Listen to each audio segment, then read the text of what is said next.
Okay masters, ఆత్మబంధులందరికీ నా యొక్క ఆత్మ ప్రణామాలు. ఇంత గొప్ప జ్ఞాన అందించినటువంటి బ్రహ్మర్షి పితామహ పత్రిజీ దంపతులకు, నాకు జ్ఞానాన్ని అందించిన బ్రహ్మర్షి తటవర్తి వీర రాఘవ దంపతులకు ఆత్మ ప్రణామాలు తెలుపుకుంటూ, మరి ఈరోజు నూతన సంవత్సర శుభాకాంక్షలు అందరికీ. ఈరోజు మనం తెలుసుకునే విషయం ఏంటంటే, మొట్టమొదటగా మనం ఉగాది యొక్క ఆధ్యాత్మిక అర్థం గురించి తెలుసుకుందాం. ఉగాది అనేది తెలుగు సంవత్సరాది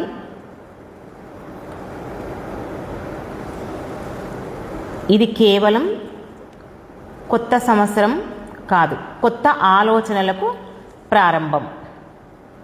మరి ఈ ఉగాది పండుగ రోజు మనం అందరం ఏం చేసుకుంటాం? షడ్రుచులతో కూడినటువంటి పచ్చడి, అవునా? దాని గురించి కొంత తెలుసుకుందాం.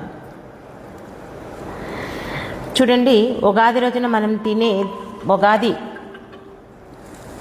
పచ్చడి కేవలం ఒక ఆహారం కాదు, అది మన జీవితానికే ఒక అద్దం లాంటిది. మరి మన జీవితం ఎలా ఉంటుంది, ఏ భావనలు ఎదురవుతాయో వాటిని ఈ చిన్న పచ్చడి, అంటే అది మనం షడ్రుచులతో ఆ పచ్చడిని సేవిస్తాం, దాని గురించి కొంచెం అర్థం తెలుసుకుందాం. మొట్టమొదటిగా తీపి. తీపి అంటే ఆనందం. అంటే ప్రతి రుచిలో ఒక సందేశం ఉంటుంది. అది ఏంటో ఈరోజు మనం తెలుసుకుందాం. తీపి అంటే ఆనందం. పచ్చడిలోని తీపి రుచి మన జీవితంలోని సంతోషాలను సూచిస్తుంది. మనకు విజయం వచ్చినప్పుడు, మంచి వార్తలు విన్నప్పుడు, ప్రేమను పొందినప్పుడు అది తీపి అనుభూతి. అంటే దీన్ని బట్టి మనం ఏమర్థం చేసుకోవాలి? సంతోషం వచ్చినప్పుడు మనం కృతజ్ఞతతో స్వీకరించాలి.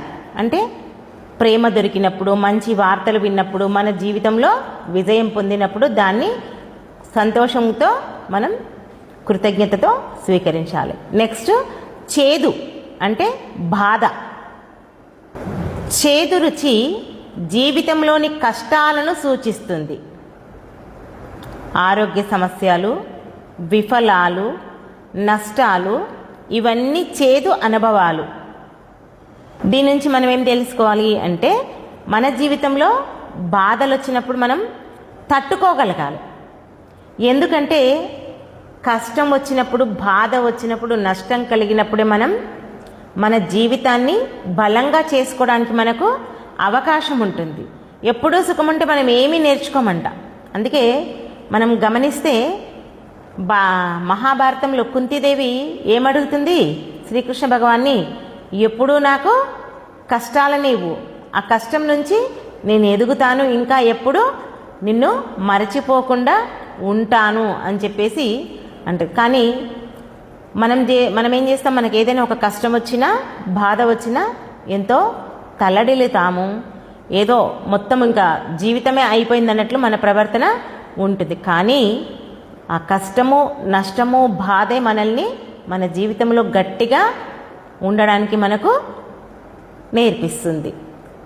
కాబట్టి కష్టానికి కుంగిపోవద్దు. నెక్స్ట్ పులుపు, ఆశ్చర్యం. పులుపు రుచి అనుకోని పరిణామాలను సూచిస్తుంది. జీవితంలో కొన్ని విషయాలు ముందుగా ఊహించలేం, అవి మనకు ఆశ్చర్యం కలిగిస్తాయి. దీన్ని బట్టి మనం ఏమర్థం చేసుకోవాలి? మన జీవితంలో ఎటువంటి పరిస్థితి వచ్చినా స్వీకరించేటువంటి ఆ మనస్సు మనం కలిగి ఉండాలి. ఎందుకంటే మన జీవితంలో అనుకోని సంఘటనలు ఎన్నో జరుగుతాయి. అక్కడ అవి మనం ఊహించం కదా, ఊహిస్తాం, మన జీవితంలో జరుగుతుంటాయా లేదా? కాబట్టి ఎటువంటి సమస్య వచ్చినా స్వీకరించే మనసు మనకు ఉండాలి. ఉప్పు, సమతుల్యత. ఉప్పు రుచి జీవితంలో సమతుల్యతను సూచిస్తుంది. ఎక్కువ ఆనందము కూడా మంచిది కాదు, ఎక్కువ బాధ కూడా మంచిది కాదు. దీన్ని బట్టి మనం ఏమర్థం చేసుకోవాలి? సుఖ దుఃఖాలను సమంగా చూసే స్థితి, ఇదే నిజమైనటువంటి జ్ఞానం. ఎందుకంటే మనం మన జీవితంలో సుఖం వస్తే పొంగిపోతాం, కష్టం వస్తే కుంగిపోతాం. ఏది ఎక్కువ మంచిది కాదు. కష్టము మంచిది కాదు, దుఃఖము మంచిది కాదు, సంతోషము మంచిది కాదు. కాబట్టి సమతుల్యత ఉండాలి, రెండింటిని సమానంగా ఉండాలి. నెక్స్ట్ కారము, ఉత్సాహము. ఈ కారము రుచి మనలోని ఉత్సాహాన్ని, శక్తిని సూచిస్తుంది. జీవితంలో ముందుకు సాగడానికి ధైర్యము, ఉత్సాహము అవసరము. దీన్ని బట్టి మనం ఏమర్థం చేసుకోవాలి? ఎంత కష్టం వచ్చినా మనం ఉత్సాహాన్ని కోల్పోకూడదు. ఎందుకంటే జీవితంలో కష్టాలు అనేది సహజం రావడం. అక్కడ మనం కోల్పోకుండా, ఉత్సాహం కోల్పోకుండా, ధైర్యాన్ని కోల్పోకుండా ఉండాలి. చూడండి, ఈ పచ్చడిలో అన్ని రుచులు కలిసినట్లే మన జీవితంలో కూడా అన్ని అనుభవాలు కలిసే ఉంటాయి. అక్కడ సుఖము, బాధ మాత్రమే ఉండదు. ఇవి రెండూ కలిసి ఉంటేనే మన జీవితం పూర్తి అవుతుంది. కాబట్టి మరి ధ్యానులంతా ఎట్లా ఆలోచించాలి అంటే, రాసుకోండి. ధ్యానులు ఎలా ఆలోచించాలంటే, ఆనందం వచ్చినా అతిగా మునిగిపోకూడదు, బాధ వచ్చినా దిగులు పడకూడదు, రెండింటిని సమానంగా చూడాలి. ఇదే సమత్వ భావము, నిజమైన ఆధ్యాత్మిక స్థితి. అంటే ఈ ఉగాది పచ్చడి మనకేం చెప్తుంది అంటే, జీవితాన్ని ఎలా వస్తే అలా స్వీకరించు. ప్రతి అనుభవం నీకు ఒక పాఠమే నేర్పిస్తుంది. కాబట్టి ఈ ఉగాది నుంచి మనం ఏం ఆలోచిద్దాం? సుఖంలో ఈ ఉగాది నుంచి మనం ఇలా జీవిద్దాం. సుఖంలో వినయం, దుఃఖంలో ధైర్యం, ప్రతి పరిస్థితిలో సమతుల్యత. అప్పుడు మన జీవితం నిజంగా ఆనందమయం అవుతుంది. ఇప్పుడు తెలుసుకున్న సమాచారం అంతా ఉగాది పండుగ యొక్క అంతరార్థం. మరి ఇప్పుడు మనం ఈ రోజు నుంచి మనకి ఏ సంవత్సరం స్టార్ట్ అవుతుంది తెలుగు సంవత్సరాలలో అంటే పరాభవ నామ సంవత్సరం. మరి దాని గురించి కూడా కొంత తెలుసుకుందాం. పరాభవం అంటే ఏమిటి? పరాభవం అనే పదం సాధారణంగా ఓటమి, అవమానం, కింద పడిపోవడం అనే అర్థం ఇస్తుంది. కానీ ఆధ్యాత్మికంగా చూస్తే ఇది చాలా గొప్ప మార్పుకు ప్రారంభం. బయట ప్రపంచంలో ఓడిపోవడం కాదు, మనలోని అహంకారం ఓడిపోవడం. ఇదే నిజమైన పరాభవం. మానవుని జీవితంలో అతిపెద్ద శత్రువు బయట లేడు, అది మనలోనే ఉంది. అదే అహంకారం, గర్వం, స్వార్థం. అంతే కదా? మానవునిలో అహంకారం, గర్వం, స్వార్థం, ఈ మూడింటి వలనే మనం జీవితంలో వెనకబడిపోతున్నాం. ఇక్కడ మన శాస్త్రాలు చెప్తున్నాయి ఏంటి? మనలో 6 ప్రధాన శత్రువులు ఉన్నాయి అని రాసుకోండి. అవే కామ, క్రోధ, లోభ, మోహ, మద, మాత్సర్యాలు.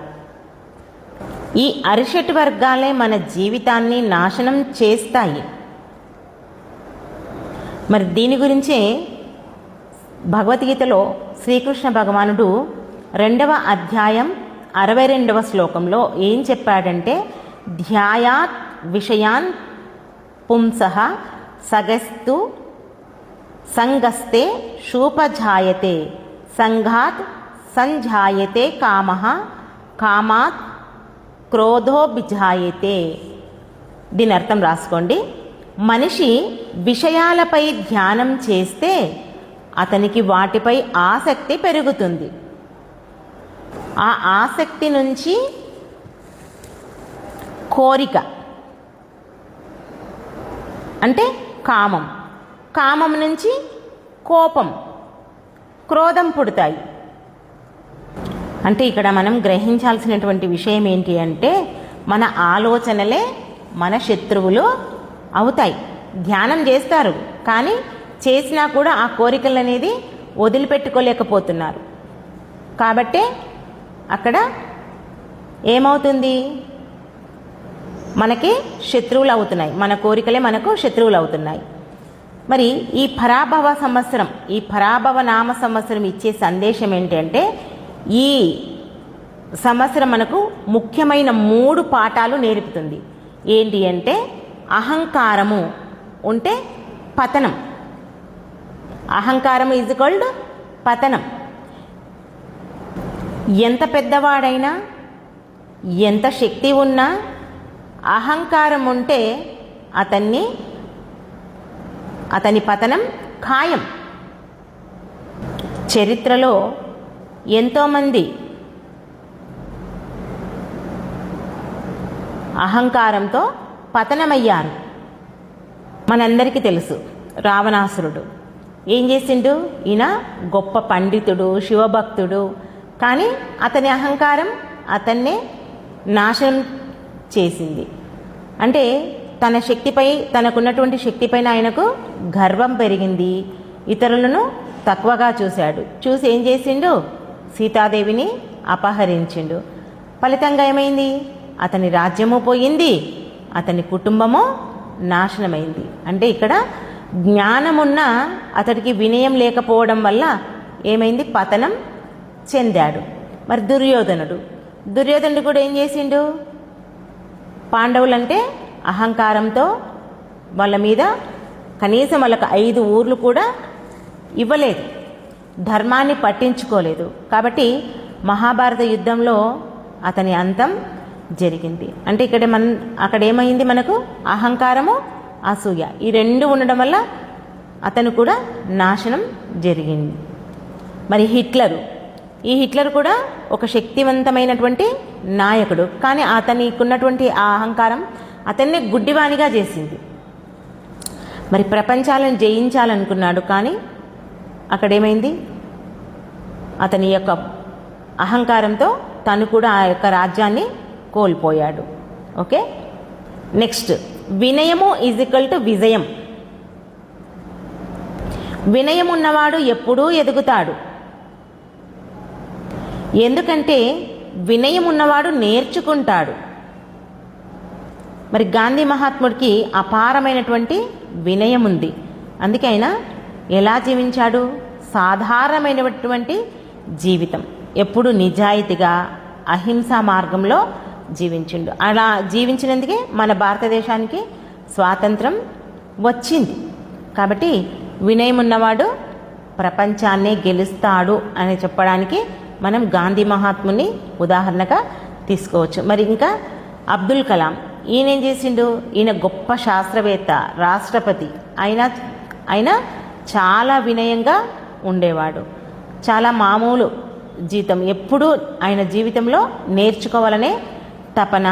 అందుకే ఆయన ఏం చేసిండు, ఈ ప్రజల హృదయాల్లో ఇప్పటికైనా నిలిచినాడు. అందుకే ఎవరైనా సరే ఎంత ఎత్తుకు, అది ఆస్తిలో కానీ, అంతస్తులో కానీ, చదువులో కానీ, పదవిలో కానీ, ఎక్కడైనా సరే ఎంత ఎత్తు ఎదిగినా వినయం మాత్రం వదులుకోకూడదు. మరి బుద్ధుడు, ఇతనెవరు, చక్రవర్తి కుమారుడు.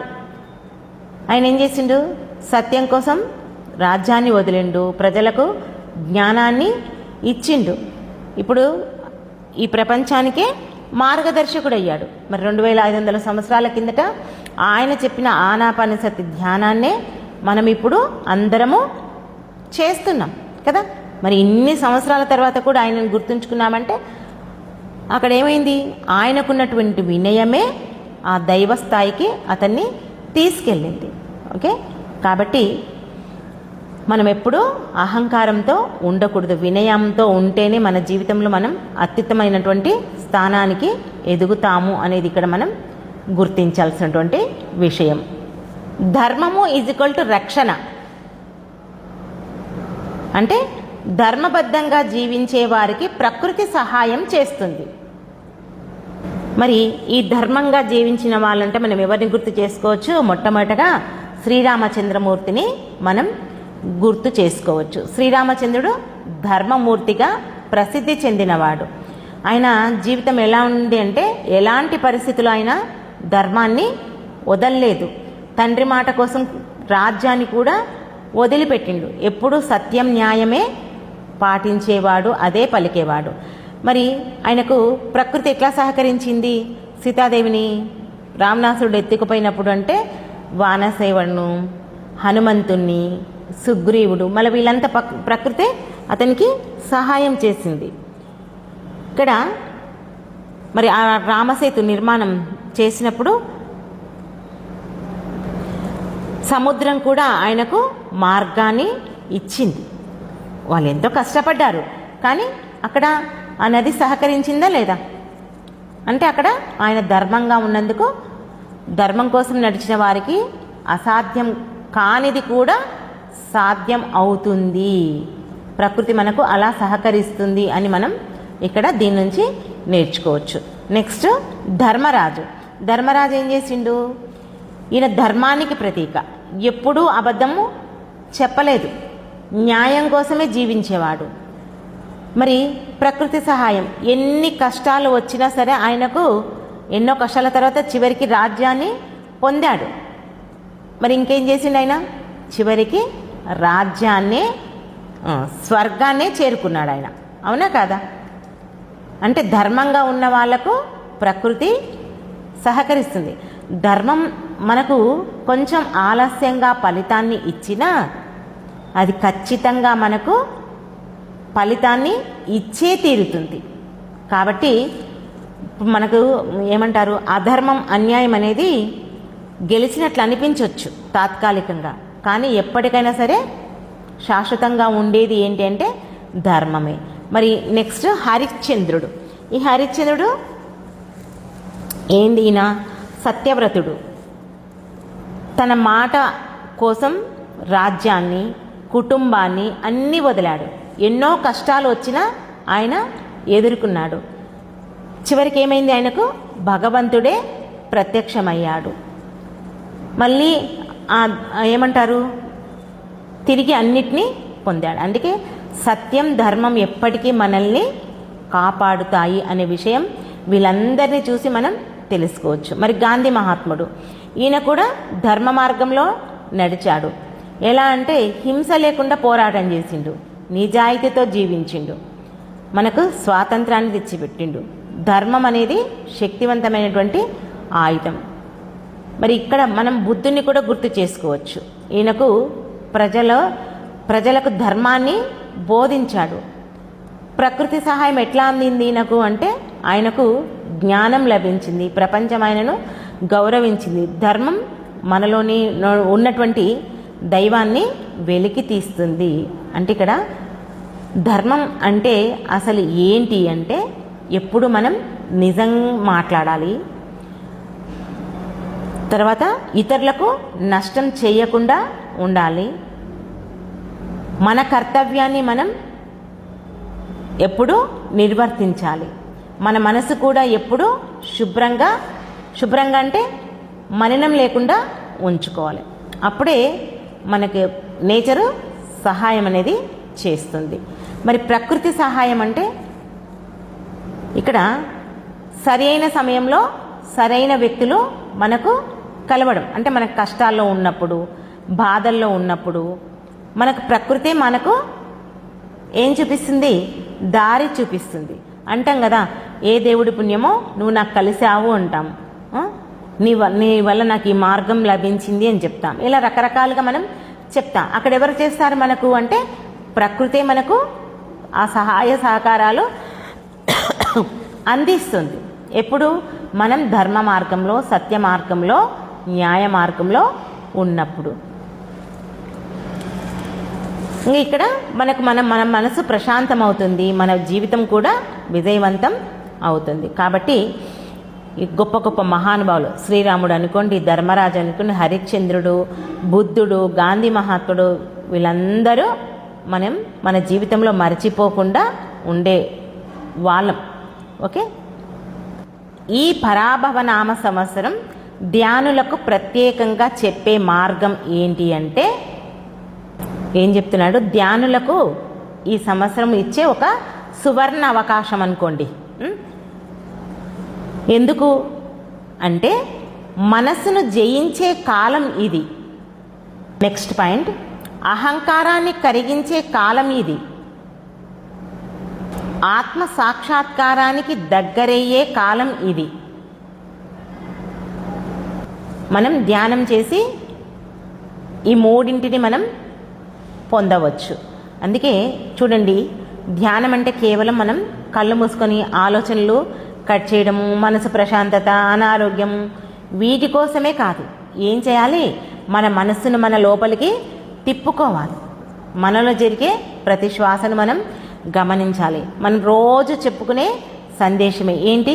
నేను శరీరం కాదు ఆత్మను అని. దాన్ని మనం స్వప్రయత్నంగా దాన్ని అనుభవించాలి, మన అనుభవంలోకి తెచ్చుకోవాలి. అప్పుడు ఏమవుతుంది? మెల్లమెల్లగా మనకున్నటువంటి కోపము తగ్గుతుంది, లోభము తగ్గుతుంది, అహంకారం, మనలో ఉన్నటువంటి అహంకారం కూడా కరుగుతుంది. ఓకే, చూడండి, ఇక్కడ ఇంకా ఒక గొప్ప రహస్యం ఏంటంటే బయట ప్రభావం అంటే ఏమంటారు? ఈ బాహ్యంగా మన శరీరానికి కనిపించే ఈ శరీరానికి పరాభవం జరిగినప్పుడు లోపల పరమ విజయం లభిస్తుందంట. ఎందుకంటే ఓడిపోయినప్పుడు మాత్రమే మానవుడు నేర్చుకుంటాడు. అతనికి ఉన్నటువంటి అహంకారం కూడా పగిలిపోతుంది. అప్పుడు ఆ అహంకారం ఎప్పుడైతే పోతుందో మానవుడికి జ్ఞానం వస్తుంది. అంటే ఇక్కడ మనమేమనుకుంటాం? పరాభవం జరిగినప్పుడు మనం ఓడిపోయాము అని అనుకుంటాం. కానీ అక్కడే మన విజయం మొదలవుతుంది. అందుకే ఈ సంవత్సరం మనకు బోధించింది ఏంటి అంటే అహంకారాన్ని వదిలేయాలి, వినయాన్ని స్వీకరించాలి. నోట్ చేసుకుంటాం. ధ్యానము ద్వారా జ్ఞానము పొందాలి.